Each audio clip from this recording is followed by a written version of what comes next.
Ok, bonjour. Donc après avoir vu la semaine passée comment créer un tableau Excel pour l'utiliser afin de faire des calculs, utiliser des formules et changer la mise en forme des documents en utilisant par exemple les formats monétaires ou les pourcentages, nous allons voir aujourd'hui comment avec Excel nous pouvons créer un graphique simple. Donc pour ce faire, nous allons traiter la partie 3 qui consiste à analyser les données du document confort art ménager concernant donc l'évolution du nombre des entrées au salon des arts ménagers depuis son ouverture jusqu'en 1955.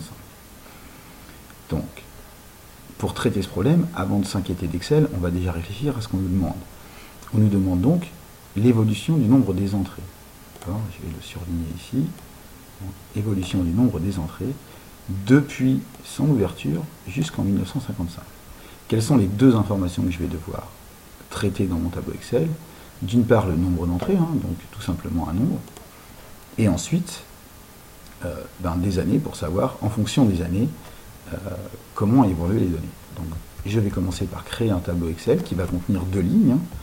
La première contiendra l'année concernée et la deuxième contiendra le nombre d'entrées réalisées par le salon afin de stocker les données dans mes cellules.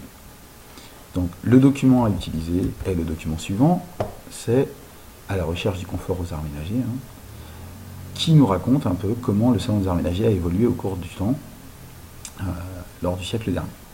Donc on commence en 1923 et en lisant un peu rapidement, on constate qu'ici, pour ce premier salon qui a lieu du 18 octobre au 4 novembre 1923, nous avons 200 exposants et 100 000 visiteurs ou 100 000 entrées.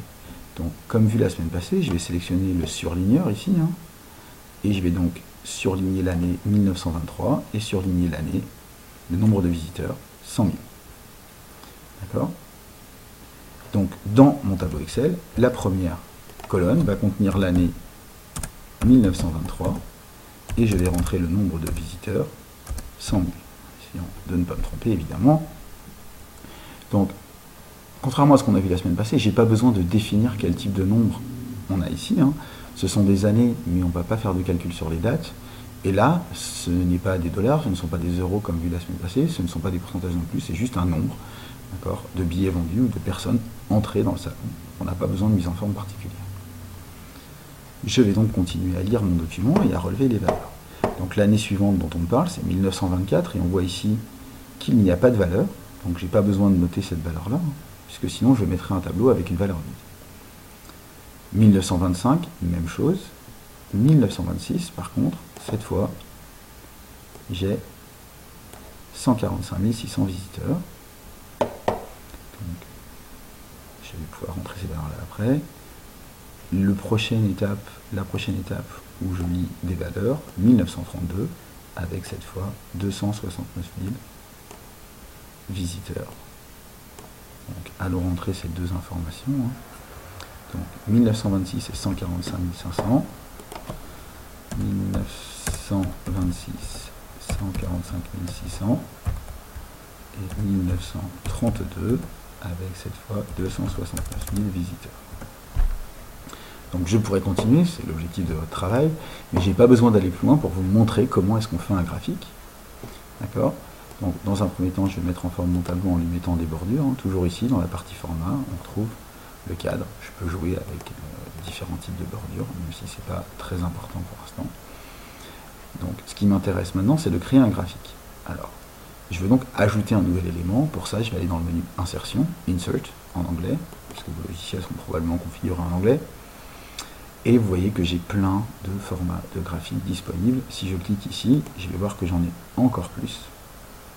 D'accord?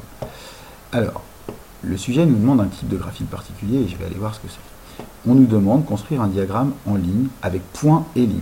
D'accord? Donc ça veut dire que je dois absolument choisir soit les courbes ici, soit les nuages de points.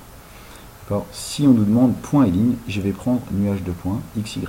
Quelle est la différence entre ces graphiques-là, ici, et ceux-là? À première vue, pas grand-chose.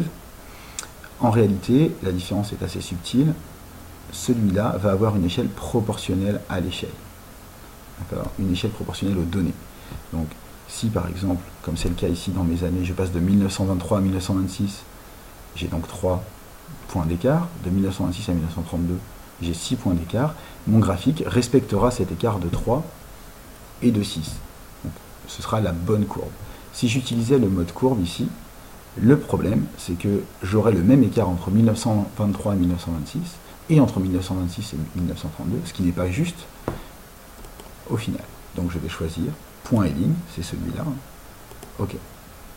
Alors, pour l'instant, mon graphique il est vide, puisque je n'ai pas défini les données. Si je regarde ma barre de menu ici, je vais avoir le troisième onglet qui s'appelle sélectionner les données, select data en English. Donc, plage de données du graphique, où sont mes données? Je vais venir sélectionner mon tableau qui contient l'ensemble de mes informations. Et vous voyez que j'ai automatiquement une courbe qui s'est tracée, et que cette courbe qui s'est tracée correspond bien au nombre d'entrées. Vous voyez que le logiciel a été capable de prendre ici le titre de mon tableau, de la ligne de mon tableau, et automatiquement a placé les bonnes valeurs pour les années avec une échelle proportionnelle dessus. Alors, si je me contente de l'exercice demandé, on voit bien que j'ai fini, mais je vais mettre un peu en forme mon tableau. J'ai pas besoin du titre puisqu'il n'y a qu'une seule courbe, c'est pas la peine de la distinguer pour l'instant. Je peux changer le format de mon axe ici pour faire apparaître quelque chose de plus rigoureux.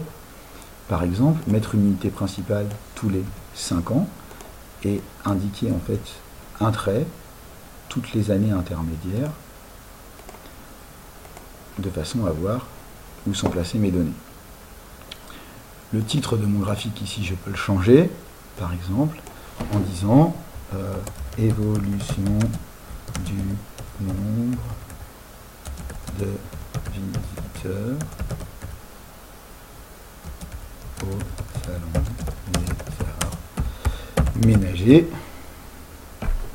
puisque c'est bien le titre de la courbe qu'on va demander. Et voilà, j'ai terminé mon exercice.